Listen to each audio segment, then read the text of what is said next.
I'm going to be sowing my carrots next to my garlic because that is a good companion planting match.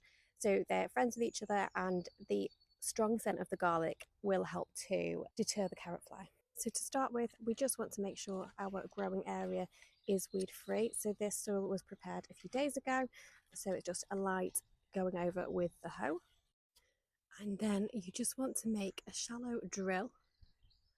So your carrot seeds only need to be sown about a centimetre deep, so just a shallow drill like that is fine. And then you just want to lightly scatter your seeds into the drill, so they only need to be about a centimetre deep.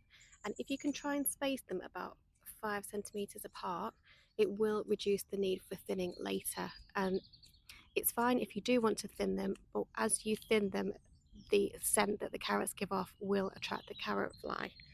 So we're just going to scatter those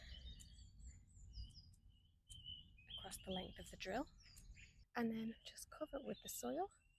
Like I say, they only need to be about a centimetre deep.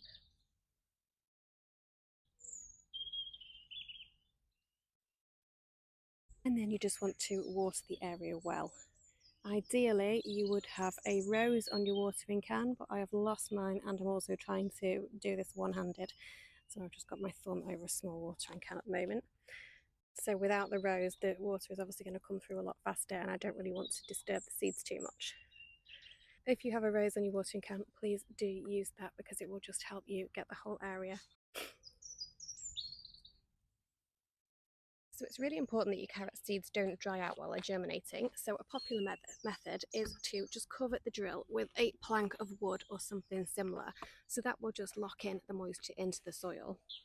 And then you just need to remove the plank of wood as soon as you notice the seeds germinating. The carrot fly is generally active in the UK from around May until October, so it's really, really worthwhile investing in some insect-proof netting just to cover your carrots, and it'll just help reduce the chances of an attack.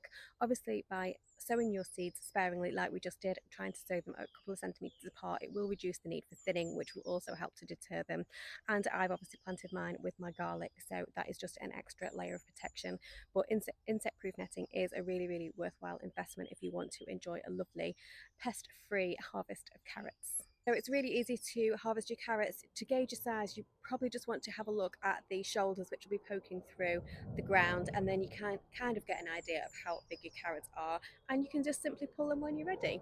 Don't forget, your carrot greens are also edible, so things like pestos or carrot top chimichurri. So a good fun way of making sure that you use every part of the plant. I hope you've enjoyed this video, and please do let me know if you've got any questions.